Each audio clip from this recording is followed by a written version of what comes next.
you guys! The Goonies is coming up next.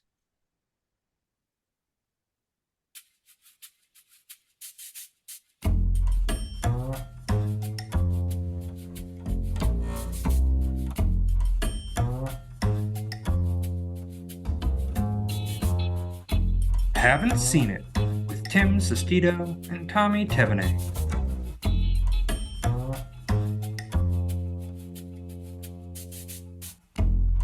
Hello, everybody. Welcome on in. Thank you all so much for listening today. This is a podcast where one of us is watching a movie for the very first time. And today, this is both of us, I believe, Tommy. Both of us had never seen the Goonies until a couple hours ago. Yeah, never seen this before. So this is also the third Richard Donner movie we've covered. So he's the director we've talked about the most on this podcast. So it was Lethal Weapon. Yeah. And Scrooged, an episode that we beg you not to revisit because that was us getting our feet wet into the podcasting world. Yeah, I mean, you can revisit it so you can see how much better we've gotten at podcasting, but I would not recommend that to be your impression of what we can accomplish on the podcast, because that ain't it, Chief, Yeah, that was a year ago. We were a little podcasting newbies back then, but this is a fun little movie, so we'll talk. Yeah, it's a fun, cute little movie. But Tommy, I heard you saw another cute little movie in the theaters this weekend. Yeah, I saw Megan, the killer doll movie, or killer robot movie, I guess, rather. That's been sweeping the nation all over. It was a really fun movie. James Wan made up the story right there, and it was one of those movies that, like, it's a horror movie, but it's not scary. It's very much a gateway PG-13 horror movie. I'd say it's more of a horror comedy more than anything. And just the robot itself, Megan, is just so fucking hilarious. And just seeing that robot like stare out at characters creepily is just like one of those things that's like kind of uncomfortable, but just funny at the same time. It's like ridiculous. And like a little spoiler, but the robot sings Titanium by Sia at one point. And it was one of the most fucking bizarre things I've seen in the movie in a while. So if you want a good movie with like, a little minor scares and just bonkers, just crazy little horror comedy, I highly recommend seeing Megan. So it was like, it sounds like it's fun. Don't take it seriously, but it's killing it at the box office from what I understand. And with Avatar 2, are movies back? Like, do you remember last year when we were covering Spider-Man, whatever Way Home that was? Because they all have the name home in them, and they're all terrible titles for movies. Like, we were talking about how that might have saved theaters after COVID, but like, people are going back to the theaters again. I think that as long as you're not fucking Babylon, people want to go see your movie. So, but yeah, no, I definitely agree. I mean, I think the theater's been back now for a little while. I mean, at this point, we've gotten sequels to movies that came out last year. Like, they're doing a sequel to Scream because that did so well last year. I mean, Megan is like doing so great that they already greenlit the sequel for Megan 2.0. I mean, Avatar 2, I still haven't gotten around to seeing it because it's a 3-hour movie, but I'll get to it eventually. But James Cameron definitely has helped the theatrical experience. He's got the juice, man. Say what you will about the guy. Yeah.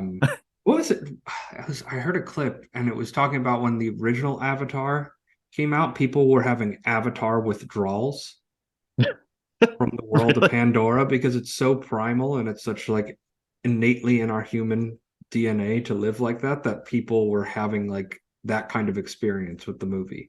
Is there something I missed with Avatar? Because like I rewatched it back in September. I went to go see the theatrical release of Avatar, and the whole entire time I was just like, this movie is fucking like shit. Like I did not like Avatar whatsoever. And like I remember when I saw it in theaters back in the day in 2009, I thought the same thing. So I guess I'm missing out on the Avatar experience. Tommy, you're just such a homebody that like anything to do with the outdoors just terrifies you to your core. Yeah, exactly. I'm like, oh god, nature, what is this shit? Oh god, nature. Like, where am I going to plug in my Xbox? I need that. Can't have that for Tommy. I will say, because I guess this is just going to be us briefly discussing Avatar 2, which I did see. It's a lot more about like family and family ties, and I think that's kind of the weight of it.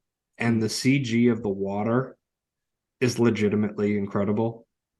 So he should have made Aquaman just like an Entourage. Yes, he should have made Aquaman just like an Entourage. Yeah, he should have. He should have been in charge of the MCU. I don't know what they were thinking. Yeah, just give it to fuck John Favreau. Give it to James Cameron. Seriously, I mean that guy's got Avatar was like it was like a joke for a decade because it was like it came out, it made $2 billion, and then it was like, okay, there's the Avatar sequel is coming eventually. Mm. And then it took 12 years for a movie that nobody really wanted a sequel for. Like there was like no hype for the sequel of this. Yeah. And then it just made $2 billion.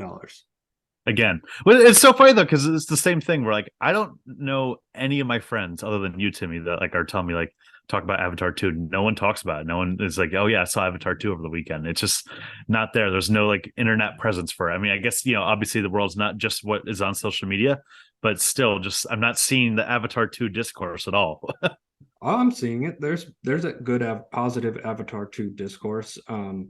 There's also a theory that I saw circulating that like theaters are printing, like if you're going to another movie, they'll be like, "Oh, I saw a thing on with the original Avatar, it was some TikTok, and some lady was like, I went to go see The Princess and the Frog," and they were like, "Oh, we can't print tickets of that, but I'm going to print you a ticket of Avatar, and you can go tell them that you actually are going to see Princess and the Frog, and they'll just rip the ticket." So theaters are just like standing really hard for fucking James Cameron too. I don't know. That just sounds so stupid. Yeah, that's like why. What will they get out of that? Unless James Cameron is the Illuminati, like we think it's this just kebab of people, and it's really just James Cameron trying to get people to just to get his Avatar movies greenlit. Could be. I mean, if the last three movies you made were the biggest box office hits of their time, then maybe something's up in the water right there. It's in the way of the water. It's the way of the water. Yeah, I don't know. Avatar 2 was fine. It was fun. I Yeah, had a good time. It was a little too long. I yeah. won't I'll go get see it. around to it. No, you won't.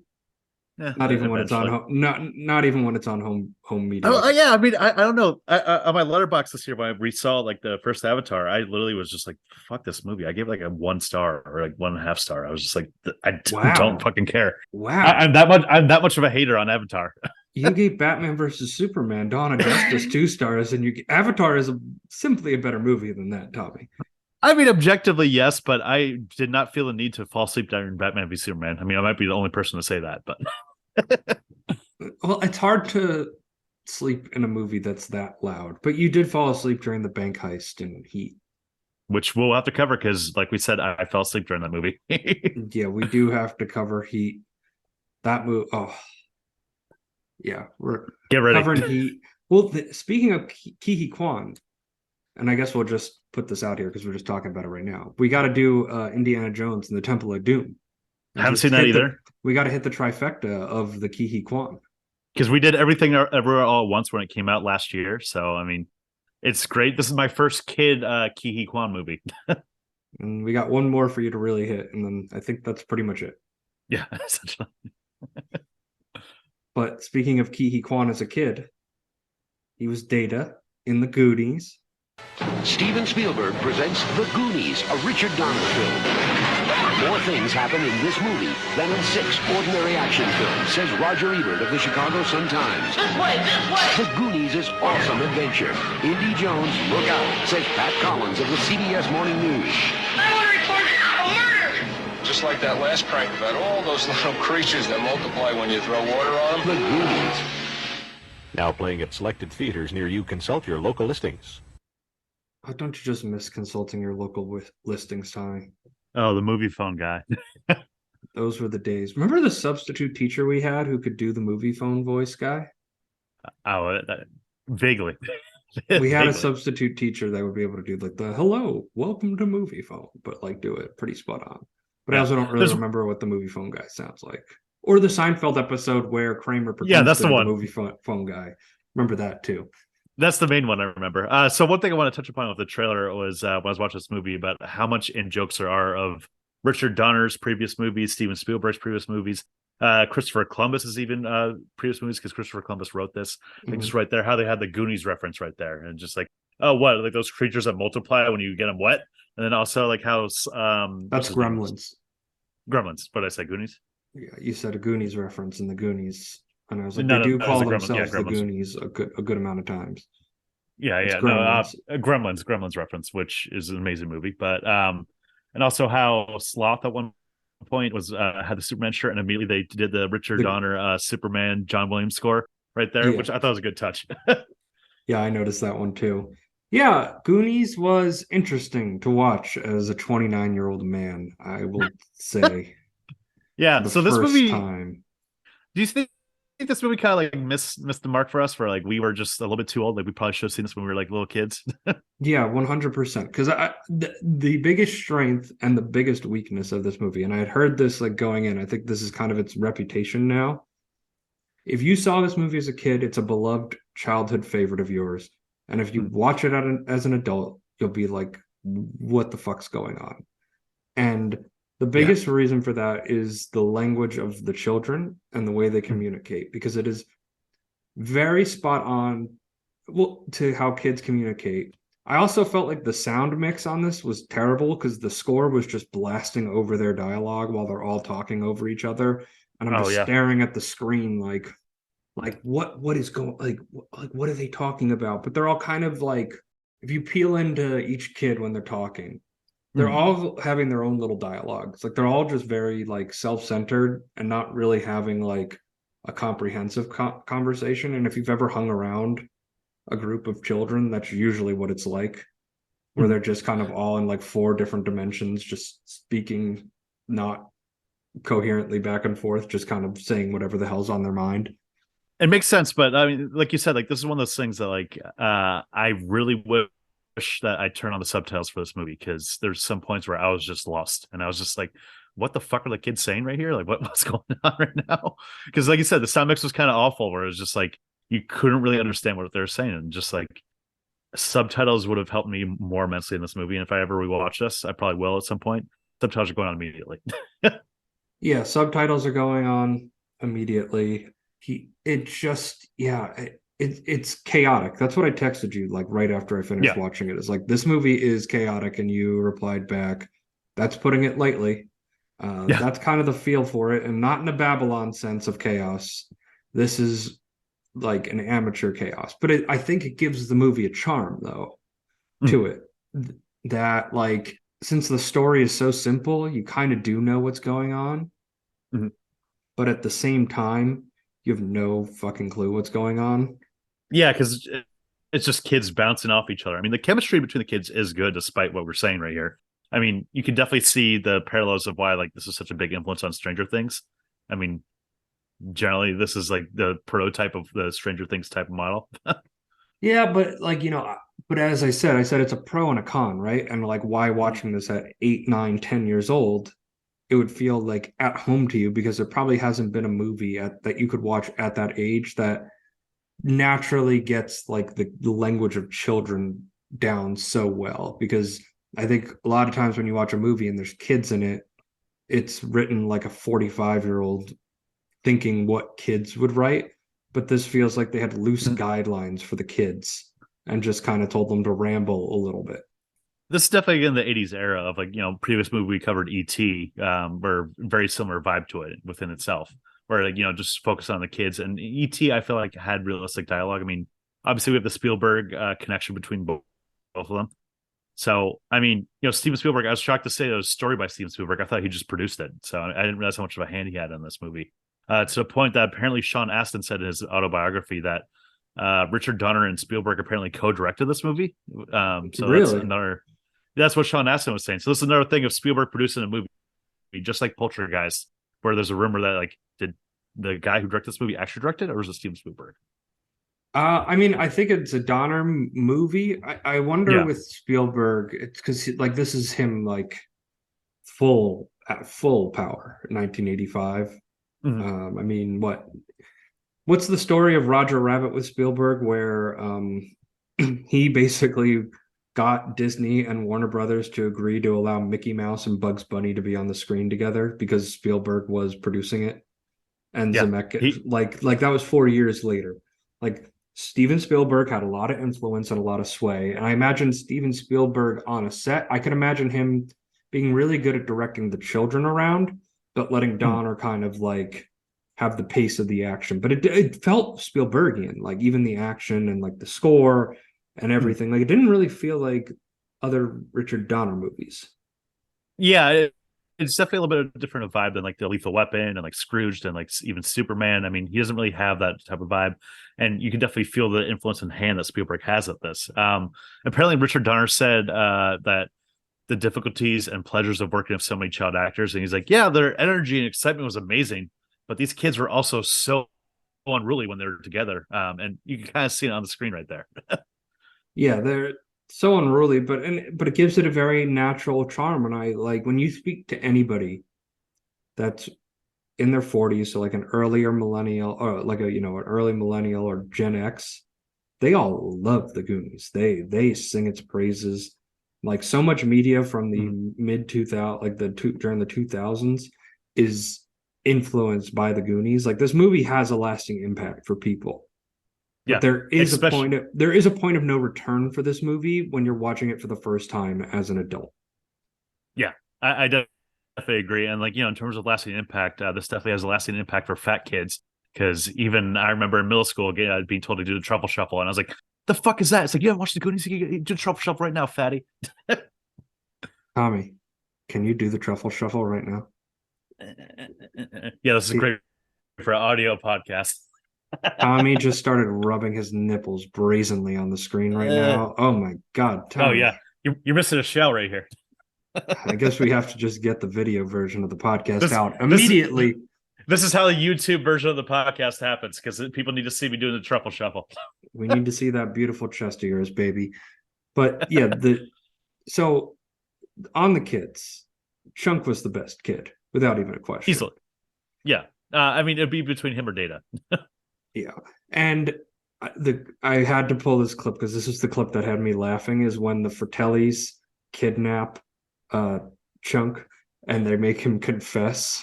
They're like, you got to tell us everything. And his confession is just so hilarious. Hey, kid, I want you to spill your guts. Tell us everything. Everything. Everything. Okay, I'll talk. In third grade, I cheated on my history exam. In fourth grade, I stole my Uncle Max's toupee and I glued it on my face when I played Moses in my Hebrew school play. In fifth grade, I knocked my sister Edie down the stairs and I blamed it on the time my mom sent me to a summer camp for fat kids. And then once during lunch, I got nuts and I pigged out and they kicked me out. But the worst thing I ever done, I mixed up all this fake puke at home, and then I went to this movie theater, hid the puke in my jacket, climbed up to the balcony, and then I made a noise like this.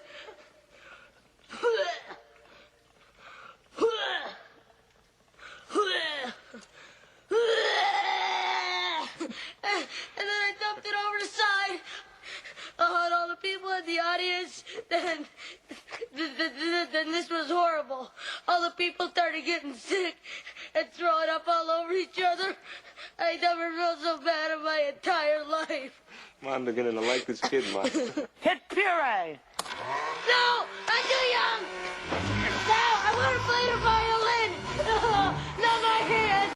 Because in my opinion, that is just so funny. It is pure kid behavior. Yeah. Because they're like, so if you've never seen the Goonies before, the plot of it is that all these houses are foreclosing in the town, and Mikey. I thought it was just the one house. No, I think it's all of the houses but it's like represented by one house, because I got that they're looking to make like a development in that area. You're it's right. not just like the one house. It's like all these kids' houses that live in the boondocks or whatever they call it. And they go on an adventure to find One-Eyed Willie's treasure, and which is guarded by the Fratelli crime gang's fortress, aka an abandoned shack that used to be a restaurant. Also, can we talk about how hilarious the beginning of the movie was when one of the Fratellis breaks out of the jail, and it's literally like the biggest joke of a set I've ever seen for a county jail. Like county jails are like pretty secure places relatively, like not maximum security prisons. But this was like a sheriff station that they just put county jail sign on, and he like hangs himself and just like walks out, and they light fluid around the perimeter of it. And I was just like, this is the most unrealistic thing, but it kind of works for the charm and the tone of the movie. The whimsical aspect of it, and I did like how they cut between like the actual chase and then like the random TV that Corey Feldman was watching in between that. That was a little good directing, editing choice right there. Yeah, definitely. And I think you know, Chunk and then his relationship with Sloth, who was played by John Matuszak. He was a football player for the Oakland and Los Angeles Raiders in the 80s, or in the 70s and the 80s, with that mask. Like that is an iconic performance and makeup. I feel like everybody's seen that Sloth before, even if you haven't seen the Goonies. That's definitely like one of the lasting images. That and obviously Chunk doing the truffle shuffle. Chunk doing the truffle shuffle too. And then you have the love story between Josh Brolin as Brand and who is it? Andy, Cary Green. Yeah. The one thing I loved about that was just how in the beginning of the movie, how horny they were. We're like they're just in the middle of like an abandoned shack, and they kept on like just wanting to just make out right in the moment. And it's like, guys, it's more pressing things ahead. Like, get yourselves off each other. Come on, what are you doing here? Also, they were like, she was dating the bully of the movie, who's like barely in the movie. Yeah. And then it turns out at the end, like the guy, the real estate developers, that's his dad. Yeah, just and randomly. like they just like randomly threw that on at the end because they had to have him there at the end scene. I feel like the bully was just like randomly written out of the movie. Like I kind of missed the point where like he wasn't with the cheerleader and like her friend.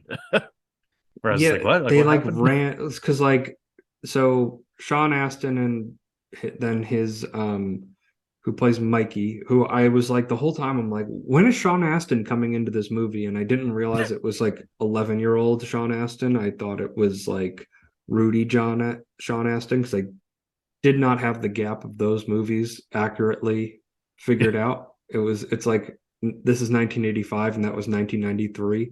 So a little bit of a time gap there. Sean Astin could look a little bit younger in this one. What was the movie he was in? We were talking about it, where he played it's Die Hard in the high school. Toy Soldiers. Toy Soldiers. Yeah, Like so Toy Soldiers that's was the like Sean Astin I was like looking for in this movie, and I didn't realize I was staring at him the entire time. I mean, he does look a lot different in that, and you can see why. I mean, obviously, like him being in Stranger Things season 2 was just a nod to this movie, obviously.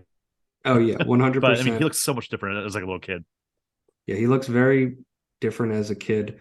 And they find a treasure map in his attic for the buried treasure of the pirate One-Eyed Willie. And then they get into a whole bunch of hijinks under this house, it's literally like 5 different sets, like underneath the house. It's about like 4 or 5 of them.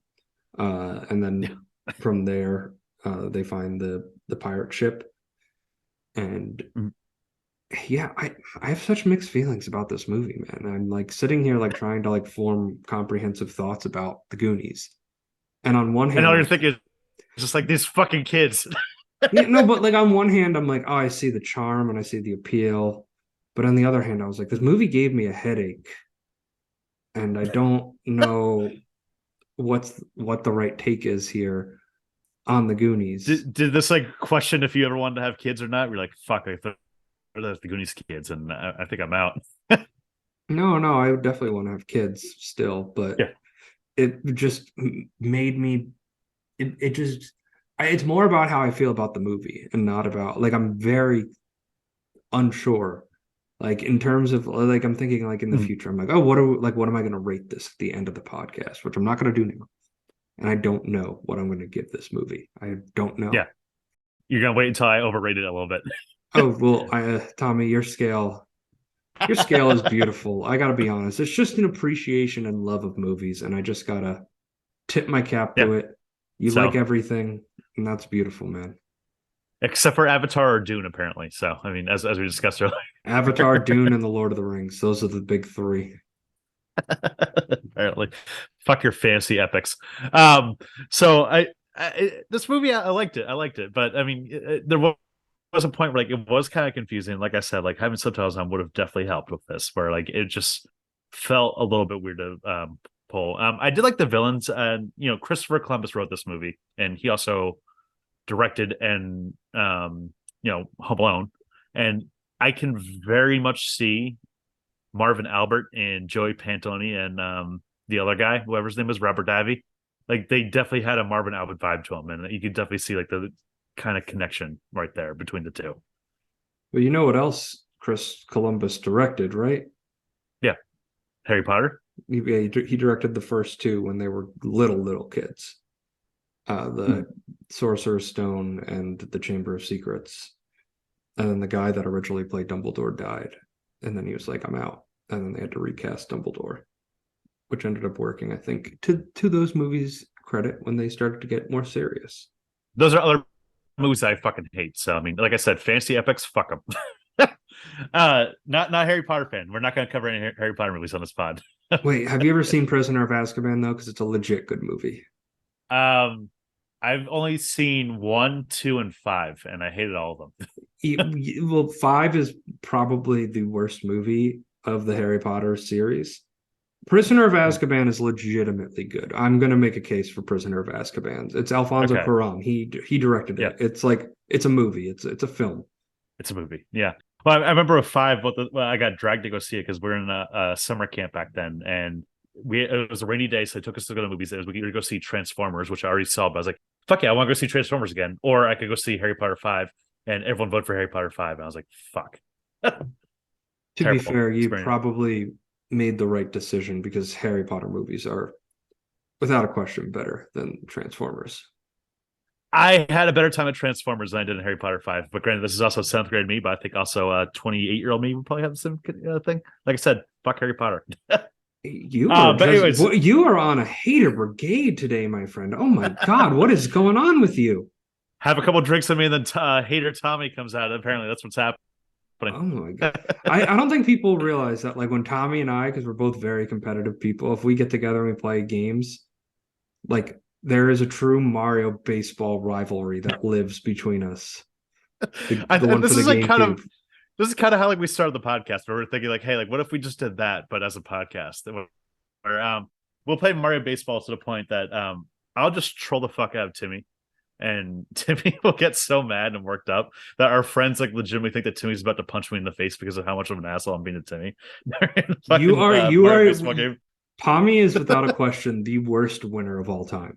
Like Tommy wins, and there's just something about him where he has this unpunchable face, but then he like gloats and he just has this weird goofy laugh at the end, and you're just like, I want to punch you in the face, man. You need a shiner in the face. But then you do this dumb grin, and you're just like, I can't punch this in the face. It's my little charm. It's how I got avoided. Never been punched in the face before. So actually, that's not true, but a different story.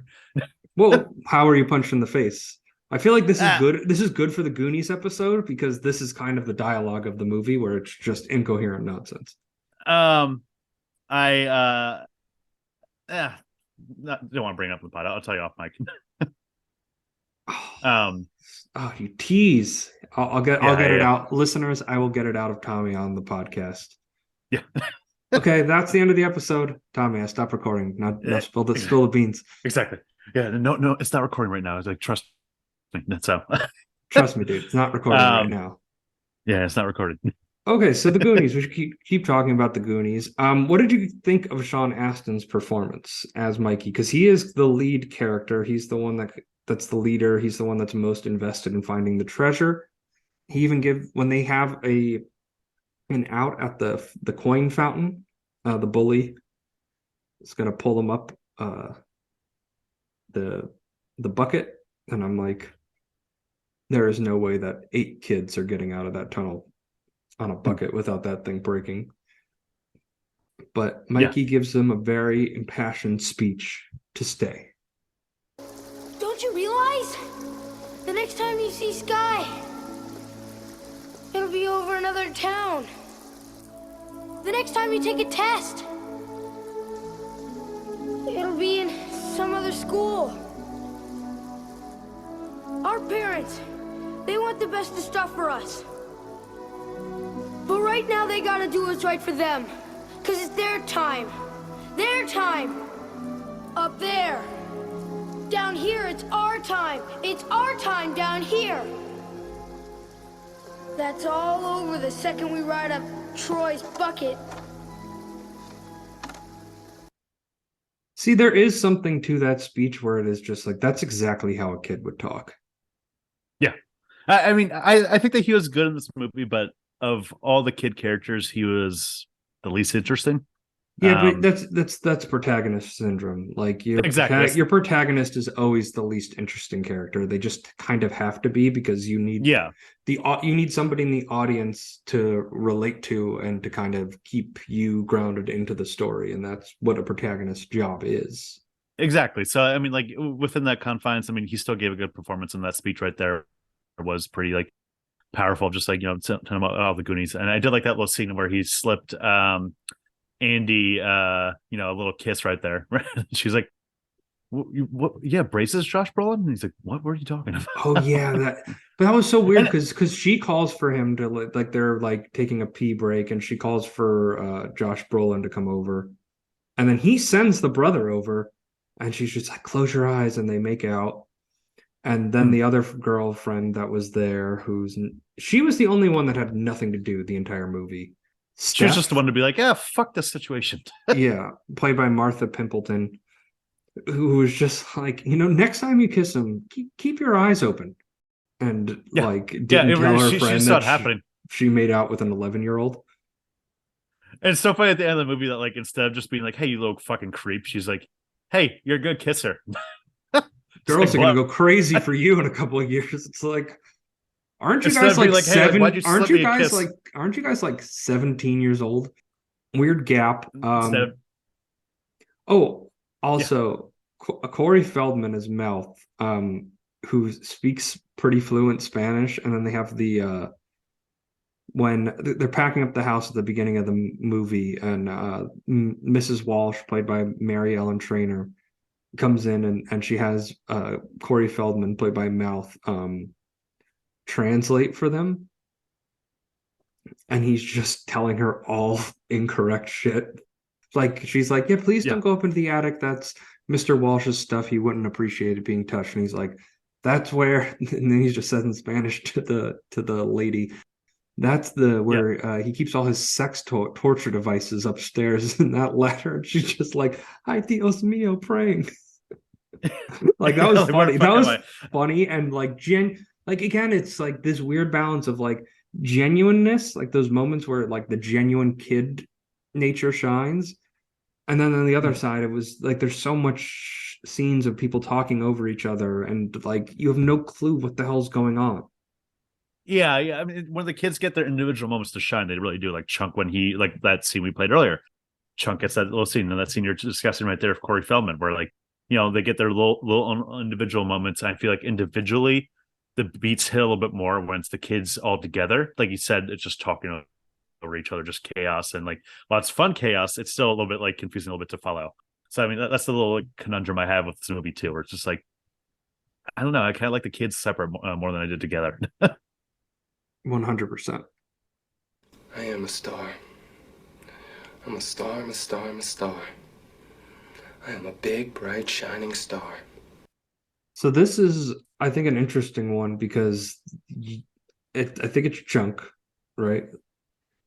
I just thought he was the best performance. He also just had the most standout moments because he was the one that was isolated the most out of all the kids. Like the rest of them are all connected the entire movie, and he's the only one that has to try to get the cops to come, and then gets partnered with Sloth. Yeah. Also, I loved at the end where he gives Sloth a hug and he's like, you're going to live with me now. We're going to take care of you. And I'm like, he definitely didn't run that one past his mom. What would she love to see, like the fucking like 1 year later sequel where it's just like them like Sloth and Chunk together and just like figuring out like how the fuck that's going to work out. Oh yeah. I mean, there is absolutely no way that man, whatever he is. Yeah. I kind of like how vague it is that we don't like know what exactly Sloth is. I just deformed whatever. I mean, I think they kind of hint that like what's her name, Anne Ramsey, Mama Fratelli, just dropped him a couple times. It was like, oh, I dropped you like twice. But dropped him twice, and that means his eye is like by his nose, is dropped down by his nose, where his some intense ass fucking drops. I'll say that much. I think the real star of this movie is Joey Pants' hairpiece. Joey Pants' hairpiece, yeah, that was That was pretty good. I mean, we didn't really cover the Fratellis. They were fun, goofy heroes, and like you were kind of saying before, like very Marv and what's the other guy's name in Marvinelle. Marvinelle, yeah, like very much of the Home Alone burglar build. Like you can definitely see the influences on one to the other, where they are threatening, but they're also idiots and goofy. Bumbling, like very they get a lot of slapsticky moments where it just like shit happens where like they slip and fall or trip a lot and stuff like that. So I mean, Christopher Columbus definitely has some DNA in that where he just likes his villains to be very bumbling. Well, especially for a kids movie, like you want that, like you want to make them laugh, and you don't want them to be too scary because you don't want to like terrify your audience. Mm. I thought the scariest like gag or whatever in the movie was with the piano.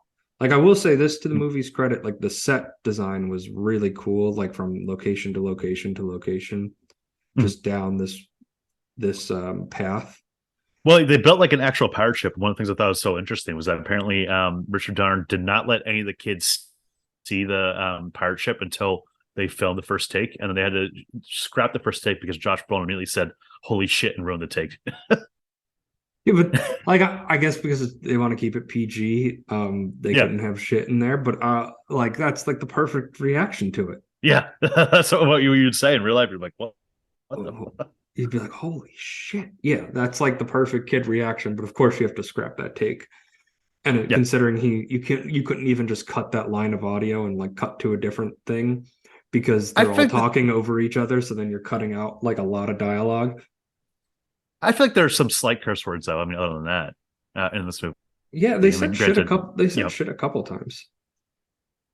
But there is that line of how many shits you can get away with in a PG movie. I want the R-rated cut of Goonies. Where it's just like the kids saying fuck, fuck, fuck, fuck, fuck, fuck, fuck, fuck, fuck. It's just an episode of South. It's just years ago. It's just an episode of South Park. Yeah. Well, I mean, there's that movie Good Boys that came out a few years ago. Right. Jacob Tremblay, and that's essentially it. Where it's just like essentially just middle schoolers just being foul mouthed as fuck.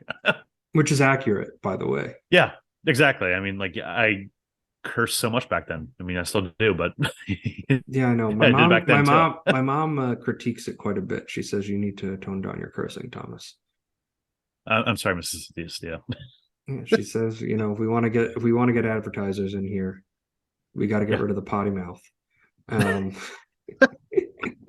Well, fuck me. Yeah, that's right. And we didn't really cover Josh Brolin. We had Thanos himself in this movie. First role ever. This is where he found the Infinity Stone. Did you know that? This is the first Infinity Stone he finds. Yeah, this is a Thanos origin story right here. Like, wouldn't that have been amazing if just like he found one of the Infinity Stones in like Infinity War, or just on a pirate ship, just like a nice little nod or something, some bullshit like that. Yeah, you can totally see Marvel pulling some shit like that.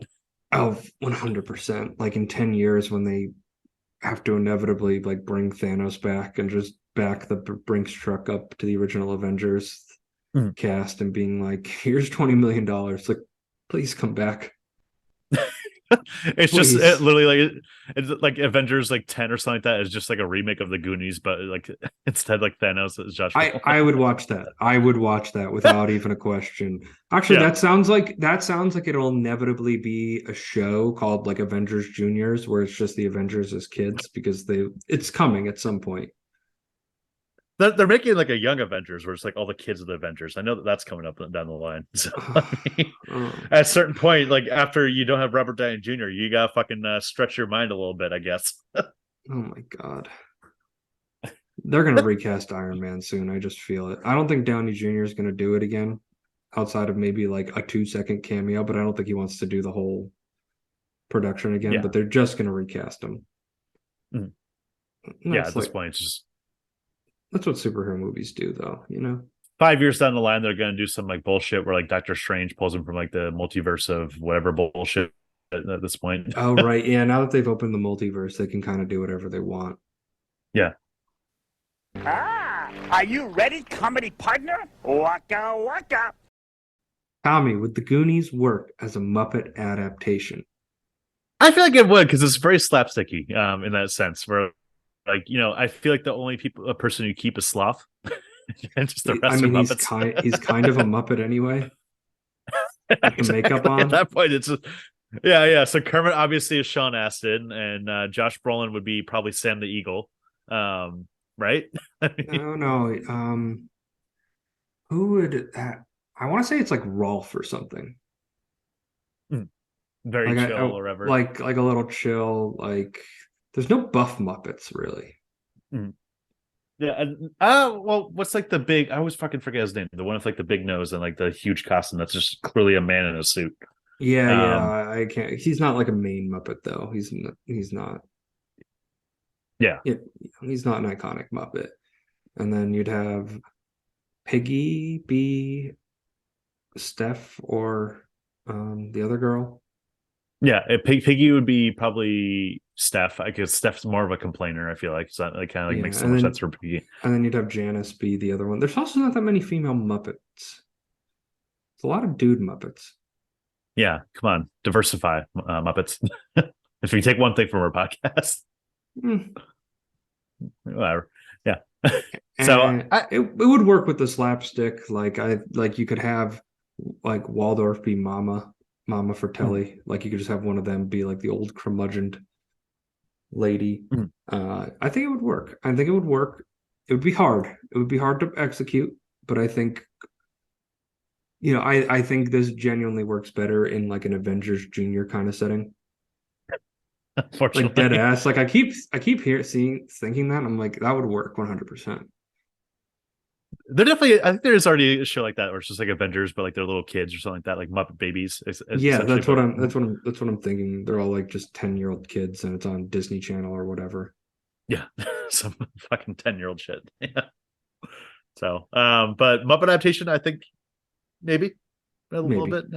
Yeah. All right, Tommy. Review time. Give me your score out of 5. All right. So I did like this movie. It was very charming, but there was a little problem sometimes with the kids. Like we're talking multiple times throughout this episode that they kept on talking over each other and you couldn't understand what the fuck was happening. So it was charming. I'm gonna go like a 3.5 out of 5. So I mean, good little direction, little fun, entertaining plot. I could definitely see if I saw this when I was like 5 years old, I probably would have said 4.5 out of 5. But for now, I saw it as a 28-year-old guy, so 3.5. I think I'm gonna go 3. I see 3 out of stars out of 5. I see the charm. I see the appeal of the movie. I am just too old to truly connect with this movie. Like there is just a point of expiration in terms of connection with a movie like The Goonies, and we are unfortunately like past that point to be introduced to this movie. Like I think you just need that memory of the first time you see them going down that slide and seeing the pirate ship and just being like, oh my God, that's the greatest thing I've ever seen. Like you said, you would have given it a 4.5 out of 5. Tom, you would have said that was the most bestest, amazingest movie ever. If you saw this at 5, you would not have given it. Yeah, you would not have put it on a point system. Yeah, you just been like, this was amazing. Fun movie, good score, good direction, like good set design, like cool booby traps and stuff like that. Like it's fun. It's just it's hard to connect to a movie that genuinely feels like kids talking because it's messy, and then there's just like 5 minutes at a time where you're just like I don't know, I can't understand what's happening here. I don't know. So I think this would definitely go up a star if we were listening to subtitles, probably like half a star. I think I would have still kept it 3 out of 5 because I imagine the subtitles are even just as messier. You mean 3 out of 5? Yes, it's where I have it. I think it would stay the same with subtitles for me. Yeah. Like I would like to watch this with like when I have a kid, like when they're 7. I would like to watch the Goonies with them. And then see their reaction and see it through their eyes where they are going to connect with it more. Whereas I am not going to connect with it because I'm just like, this is silly and it's fun. But I kind of wish they would just kind of talk one at a time, maybe 2 at a time instead of 6 at a time. You fucking kids. You just hate kids, man. That's my takeaway. That's my takeaway from it.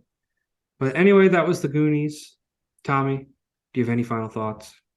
So final thought on this movie is that Ke Huy Quan said that the actor who played Chunk, Jeff Cohen, is apparently his entertainment lawyer. So, I mean, that's a nice little connection. So, Ke Huy Quan is going back in spotlight for everything everyone at once. But anyways, thank you guys so much for listening. You can follow us on social media at Seen It Pod. That's on Twitter, Instagram, and TikTok. And leave us a 5-star review, Apple, Spotify, wherever you get your podcast. Really helps us out. And, you know, we're going to be figuring out our February schedule, probably going to be packed with a bunch of good rom-coms. So can't wait.